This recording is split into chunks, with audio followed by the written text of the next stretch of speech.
കായംകുളത്ത് മദ്യലഹരിയിൽ അച്ഛനെ മകൻ വെട്ടിക്കൊന്നു. എൻ്റെ ഒരു സുഹൃത്ത് അയച്ചെന്ന ഒരു റീലാണിത്. ഇത് കണ്ടപ്പം ആദ്യം ഒരു ഞെട്ടൽ തോന്നി. ഒന്നും കൂടെ ഒന്ന് സൂക്ഷിച്ച് നോക്കിയപ്പോഴാണ് മനസ്സിലായ ആളെ എവിടെയോ കണ്ട് പരിചയമുണ്ടല്ലോ എന്നുള്ളത്. പരിചയം മറ്റൊന്നുമല്ല, ഞങ്ങളുടെ കൂടെ എഞ്ചിനീയറിങ്ങിന് ഏകദേശം 1.5 വർഷത്തോളം പഠിച്ചിട്ടുണ്ടായിരുന്നു. പഠിച്ചു കഴിഞ്ഞിട്ട് പുള്ളി പഠിത്തം മതിയാക്കി ഡ്രോപ്പ് ഔട്ട് ചെയ്ത് പോയിട്ട് പിന്നെ ഇപ്പോഴാണ് നമ്മൾ കാണുന്നത്. ഇതിനുള്ള യാതൊരുവിധ കോണ്ടാക്ട്സും ഇല്ലായിരുന്നു. ആ ടൈമിൽ തന്നെ പുള്ളി അധികം ആരുമായിട്ടും വലിയ കോണ്ടാക്ട്സ് വെക്കുന്ന ഒരാളും അല്ലായിരുന്നു. പക്ഷേ ഇതിനകത്തൊരു വസ്തുത എന്താണെന്ന് വെച്ച് കഴിഞ്ഞാൽ, അന്ന് ആ ക്ലാസ്സിൽ പഠിച്ചതിൽ കുട്ടികൾ വെച്ചിട്ട് ഏറ്റവും കൂടുതൽ ജീവിത സാഹചര്യങ്ങൾ കൊണ്ട് എൻജോയ് ചെയ്ത് ക്ലാസ്സിൽ വരികയും ക്ലാസ്സിലധികം കയറാതിരിക്കുകയും അതുപോലെ തന്നെ യാതൊരുവിധ പഠിത്തകാര്യത്തിലും ശ്രദ്ധിക്കാത്ത ഒരു വ്യക്തി അയാൾ തന്നെ ആയിരുന്നു. കാര്യം അയാൾ പറയുന്ന ഒരു കാര്യം എന്ന് വെച്ചാൽ, എൻ്റെ അച്ഛൻ്റെ കയ്യിൽ പൈസ ഉണ്ട്, എൻ്റെ അച്ഛൻ വലിയ കോൺട്രാക്ടറാണ്, അതാണ് അച്ഛൻ്റെ കാശുണ്ട്, ഇതല്ലെങ്കിൽ ഞാൻ വേറെ കോഴ്സിന് പോകും, എനിക്ക് പഠിച്ചിട്ട് വലിയ കാര്യമൊന്നുമില്ല, ഞങ്ങൾക്ക് ബിസിനസ് ചെയ്യാൻ, അങ്ങനെ കുറേ കാര്യങ്ങളുണ്ടായിരുന്നു. അപ്പം അന്ന് ഞങ്ങൾക്ക് ഇപ്പോഴും ഓർമ്മയുണ്ട്, അവൻ ഇഷ്ടപ്പെട്ട ബൈക്ക് കാര്യങ്ങളെല്ലാം വാങ്ങി കൊടുക്കുകയൊക്കെ ചെയ്തു. അതുപോലെ നല്ല സപ്പോർട്ടീവായിട്ടുള്ളൊരു ഫാദർ ആയിരുന്നു അദ്ദേഹം. അപ്പം ഞങ്ങളൊക്കെ ഇങ്ങനെ കൂട്ടുകാർക്കിടയിൽ അവൻ ഇങ്ങനെ ഒരു എന്താ പറയുക, അവൻ ശരിക്കും ഒരു സ്റ്റാർ ആയിരുന്നു ഈ ഒരു കാര്യത്തിൽ. പക്ഷേ എന്താ പറയുക, ആ അച്ഛന് വീട്ടിലെ സാഹചര്യങ്ങൾ കൊടുക്കുമ്പോഴും മകനെ നന്നായിട്ട് വളർത്താൻ മറന്നുപോയോ എന്നാണ് എൻ്റെ ഒരു ചോദ്യം. ഇത് തന്നെയാണ് ഇന്നത്തെ ഒരു മാതാപിതാക്കളോട് എനിക്ക് ചോദിക്കാനുള്ളതും. നിങ്ങൾ മക്കൾ പറയുന്ന എല്ലാ കാര്യങ്ങളും ചെയ്തു കൊടുക്കുമ്പോഴും മക്കളെ എങ്ങനെ നന്നായിട്ട് വളർത്തണമെന്നും കൂടി ചിന്തിക്കണം. അല്ലെങ്കിൽ ഇനിയുള്ള തലമുറയായാലും ഇനി വന്നുകൊണ്ടിരിക്കുന്ന തലമുറയായാലും ഇതൊക്കെ നമ്മൾ ഇനി ഫേസ് ചെയ്തേ പറ്റുള്ളൂ. വളരെ വിഷമകരമായിട്ടുള്ളൊരു വാർത്തയാണ്. ഈ വിധി ആർക്കും വരാതിരിക്കട്ടെ. എല്ലാവർക്കും നമസ്കാരം. ഇന്നത്തെ വീഡിയോയിൽ നമ്മൾ കേരളം മുഴുവനും നടുങ്ങി വിറച്ച ഒരു ഭീകരമായിട്ടുള്ള സംഭവത്തെ കുറിച്ച് സംസാരിക്കുകയാണ്. ആലപ്പുഴ കായംകുളത്ത് അഭിഭാഷകനായിട്ടുള്ള നവജിത്ത് തന്റെ സ്വന്തം പിതാവിനെ 47 തവണയാണ് വെട്ടിക്കൊലപ്പെടുത്തിയത്. ഈ ഒരു വാർത്ത പുറത്തു വന്നതിന് ശേഷം ഇൻഫ്ലുവൻസർ ആയിട്ടുള്ള വിനീത ബി നായർ രംഗത്ത് വന്നിരുന്നു. പുള്ളിക്കാരുടെ വീഡിയോ ആണ് നമ്മൾ ആദ്യം കണ്ടത്. എഞ്ചിനീയറിംഗ് ഡ്രോപ്പ് ചെയ്യുന്നതിന് മുന്നേയുള്ള നവജിത്തിന്റെ 1.5 വർഷം പഠനം വിനീത ബി നായർ അടങ്ങുന്ന ക്ലാസ്സിലായിരുന്നു. കൂട്ടത്തിൽ തന്നെ ഏറ്റവും ധനികനും ജീവിത സാഹചര്യങ്ങളെ പേടിയില്ലാത്ത അടിച്ചു പൊളിച്ചു നടന്ന ഒരാളായിരുന്നു നവജിത്ത് എന്നാണ് വിനീത സോഷ്യൽ മീഡിയയിലൂടെ പറഞ്ഞത്. സ്വന്തം അച്ഛനെ ഒരു മകൻ വെട്ടിക്കൊലപ്പെടുത്തിയതിൽ വില്ലനായത് ലഹരിയാണ്. പ്രതി നവജിത്ത് നടരാജൻ സ്ഥിരമായിട്ട് ലഹരി ഉപയോഗിച്ചിരുന്നു എന്നുള്ള റിപ്പോർട്ടുകളാണ് പുറത്തു വരുന്നത്. ഇവിടെ ഒരു യുവ അഭിഭാഷകനാണ് ഈ ഒരു ക്രൂരകൃത്യം നടത്തിയതെന്നുള്ളതാണ് നാട്ടുകാരിൽ ഞെട്ടലുണ്ടാക്കുന്നത്. അച്ഛന്റെ ദേഹത്ത് 47 തവണയാണ് വെട്ടിയത്. ലഹരിയുടെ ഉന്മാദത്തിലായിരുന്നു നവജിത്ത് ഈ ഒരു കൃത്യം നിർവഹിച്ചപ്പോൾ. അച്ഛനെ അതിദാരുണമായി വെട്ടിക്കൊലപ്പെടുത്തിയതും അമ്മ സിന്ധുവിനെ ഗുരുതര പരിക്കുകളോടെ തിരുവല്ലയിലെ സ്വകാര്യ ആശുപത്രിയിൽ പ്രവേശിപ്പിച്ചിരിക്കുകയാണ്. ഇവരുടെ മുഖത്തും നെഞ്ചിലുമെല്ലാം വെട്ടേറ്റു. 2 കൈവിരലുകളും അറ്റുപോയി. കൊല്ലപ്പെട്ട നടരാജനെ കുറിച്ച് പറയണമെങ്കിൽ നല്ല സാമ്പത്തിക ഭദ്രതയുള്ള ഒരു കുടുംബമാണ്. നേരത്തെ ഇദ്ദേഹം വിദേശത്തുമായിരുന്നു. പിന്നീട് നാട്ടിലെത്തിയ ശേഷം കരാറുകാരനുമായി. ബെൻസ് നടരാജൻ എന്നാണ് ഇദ്ദേഹത്തെ നാട്ടിൽ അറിയപ്പെടുന്നത്. 1995 ഇയാൾ ബെൻസ് കാർ സ്വന്തമാക്കിയിരുന്നു. ഇടതുവശത്ത് സ്റ്റിയറിംഗ് ഉള്ള കാറ് വിദേശത്ത് നിന്നുമാണ് ഇറക്കുമതി ചെയ്തത്. ഇപ്പോഴും അതൊരു മൂകസാക്ഷിയായിട്ട് അദ്ദേഹത്തിന്റെ വീടിന്റെ പോർച്ചിലുണ്ട്. 1995 ഓർമ്മയ്ക്കായിട്ട് KL4E 1995 എന്ന ഫാൻസി നമ്പർ കാറിനായി എടുത്തത്. വീടിനോട് ചേർന്ന് തന്നെ ഇദ്ദേഹം കച്ചവട സ്ഥാപനവും നടത്തുന്നുണ്ട്. ഇതിനോട് ചേർന്ന് തന്നെ സ്വന്തമായിട്ട് കടമുറികളുമുണ്ട്. കൂടാതെ മറ്റു ഭൂസ്വത്തുക്കളും കുടുംബത്തിനുണ്ട്. നാട്ടിൽ പലയിടത്തും കൊല്ലം, പത്തനംതിട്ട ജില്ലകളിലും ഭൂമി വാങ്ങിയിട്ടുണ്ട് ഇദ്ദേഹം. റബ്ബർ എസ്റ്റേറ്റുമുണ്ട്. ആദ്യം സ്വകാര്യ ക്ലിനിക്കാണ് ആരംഭിച്ചത്. പിന്നീട് മരാമത്ത് പണികളിലേക്കും തിരിഞ്ഞു. പഞ്ചായത്ത് വർക്കുകളിലും PWD കരാർ വർക്കുകളും വീടിന് സമീപമുള്ള കടകളിൽ സ്റ്റേഷനറി ഹോൾസെയിൽ കച്ചവടം ഒക്കെ തുടങ്ങി. BDJS കണ്ടല്ലൂർ മണ്ഡലം പ്രസിഡന്റും വേലൻചിറ ജനശക്തി സ്കൂൾ ട്രസ്റ്റ് അംഗവുമായിട്ടുള്ള നടരാജൻ വലിയൊരു കർക്കശക്കാരനായിരുന്നു. സാമ്പത്തിക ഭദ്രതയുള്ള കുടുംബത്തിലാണ് ഇത്തരം ഒരു ദുരന്തമുണ്ടായത്. അടുത്ത കാലത്തായിട്ട് നവജിത്ത് രാസലഹരി അമിതമായിട്ട് ഉപയോഗിക്കുമായിരുന്നു എന്നതായിരുന്നു പോലീസ് പറയുന്നത്. കൃത്യം നടത്തുമ്പോഴും അമിതമായിട്ട് ഉപയോഗിച്ചിരുന്നു. പ്രതിയുടെ സഹോദരൻ നിതിൻ രാജും സഹോദരി നിധി മോളും ആയുർവേദ ഡോക്ടർമാരാണ്.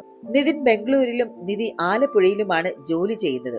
ഞായറാഴ്ച ലഹരി ഉപയോഗിച്ചതിന് ശേഷം നവജിത്ത് നിധി മോളുടെ അടുത്താണ് എത്തിയിരുന്നത്. അസ്വാഭാവികമായിട്ട് പെരുമാറിയതിനാൽ നിധി മോളും മറ്റു ചിലരും ചേർന്നാണ് നവജിത്തിനെ വീട്ടിലെത്തിച്ചത്. അക്രമാസക്തനാകുമെന്ന് കരുതി മുറിയിൽ കയറ്റി പുറത്തു നിന്ന് പൂട്ടിയ ശേഷമാണ് ഇവർ മടങ്ങിപ്പോയത്.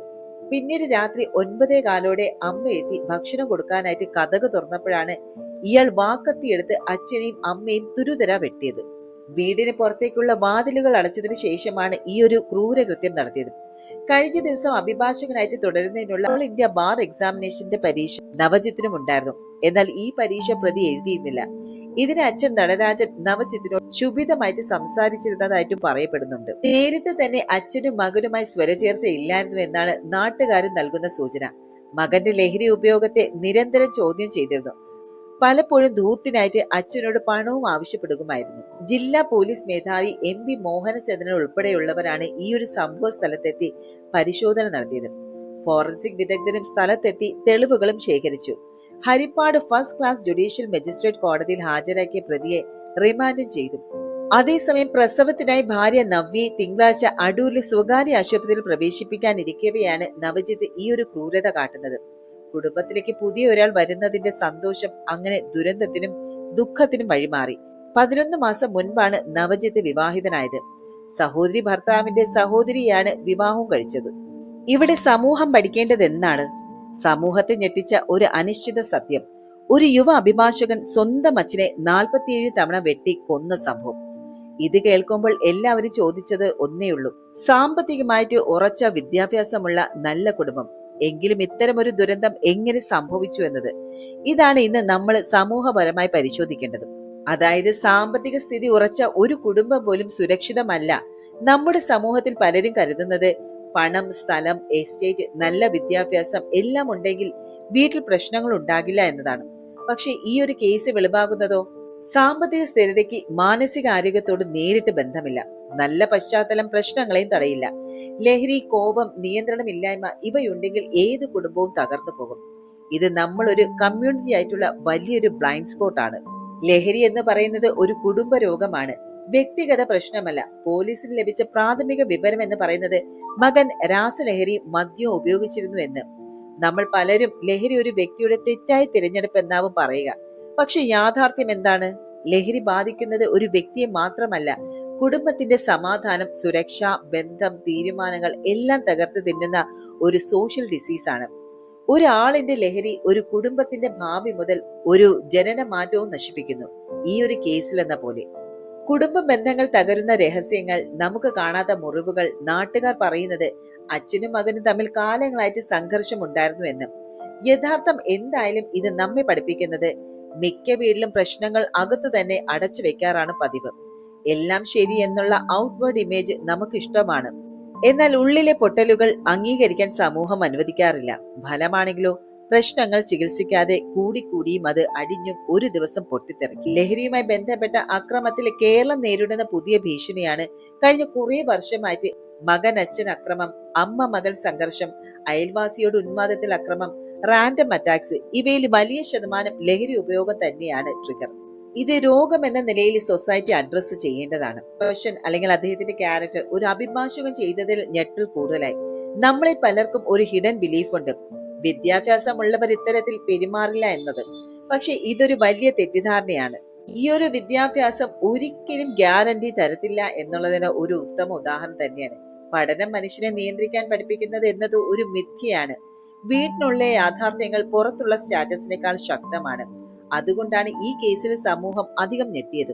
നമ്മുടെ സംസ്കാരം കേരളത്തിൽ ഇപ്പോഴും ബലഹീനമാണ്. ഈ സംഭവത്തിൽ നമുക്ക് വ്യക്തമായിട്ടുള്ള ഒരു പാഠം എന്ന് പറയുന്നത് പ്രശ്നങ്ങൾ ഉണ്ടെങ്കിൽ സഹായം തേടുക.